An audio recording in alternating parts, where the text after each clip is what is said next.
The latest development for Nikon and Red have been Red releasing a new beta update to REDCINE-X PRO, which includes support for Nikon's NRAW video format. This program is mostly used for RAW development and transcoding to other formats that other editors will be able to use if they don't support Red's RAW format, and also now Nikon's RAW format.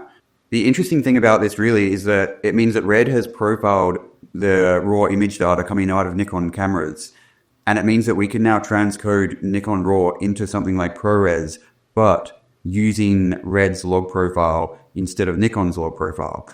So this is REDCINE-X PRO, and now I'm going to go into Finder, grab all the Nikon RAW files, drop them into here, and then we're going to jump over to the export page.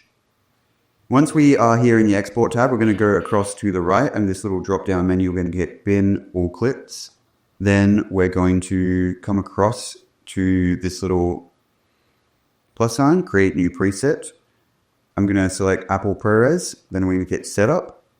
I'm going to change that to ProRes 4444, just so that we're keeping that 12-bit that NRAW is giving us. And then export pipeline here, we're going to swap that to primary development only. Now what that's going to do is going to export these clips with Red's profile and log curve instead of converting that to Rec 709. Then we're going to set the output location and save. Once we're here, we can hit export. Coming into Resolve, I had imported both the Nikon RAW clips that are still in Nikon logged and the new ProRes files and lined them up next to each other.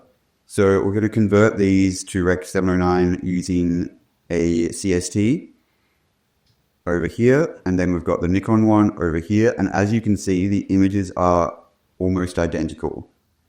With the Nikon RAWs, they are still keeping the lens corrections. Turning the color space transform off, I'm going to test now with Red's official LUTs. So this is the Red film bias LUT, and we're just going to drop that on there. And then coming over to the Nikon clip, I'm going to grab film bias for Nikon. And comparing these two, the colors are almost identical, but the Nikon is about half a stop brighter. And if I correct for that, then you can see it's even closer than before. Coming across to this clip now to look at dynamic range and see if that's going to make any difference. I've applied a basic color space transform to both the clips, and having a look at the histogram and waveform, we can see that the clip with Nikon's log is a lot closer to clipping than the one that's been changed over to Red's color system. Now I'm going to bring up the shadows and see how far we can bring those up on both of them, and if there's any difference there. So I'm going to lift them both up by the exact same amount. Let's start at 3 with the N log and coming over to Red's log.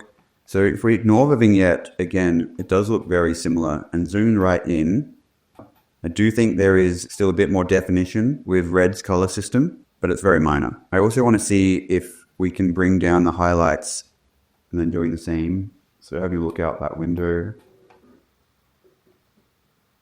Zooming back out now, something we can notice between the two clicks is how the colors have reacted to these adjustments. And to me, while it's not a huge difference, it does look like Red's color system has reacted a little bit nicer, especially around this lamp. It does look a little bit smoother and a little bit more natural. Moving on now to this clip, I'd like to take a quick look at how these two profiles respond to changes and adjustments in color. If we push density all the way to 1 on both of them, we can see a little bit of a difference there. And then also pushing saturation up.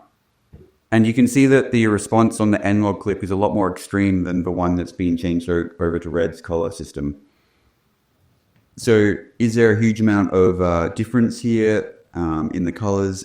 A little bit. It's not huge. Is it going to be worth going through the hassle of transcoding Nikon RAW to Red? Probably not just for color grading, but to match in with Red cameras. That will be a lot nicer. And what I'm excited about is that this means that Nikon cameras have been profiled to work with Red's color profiles.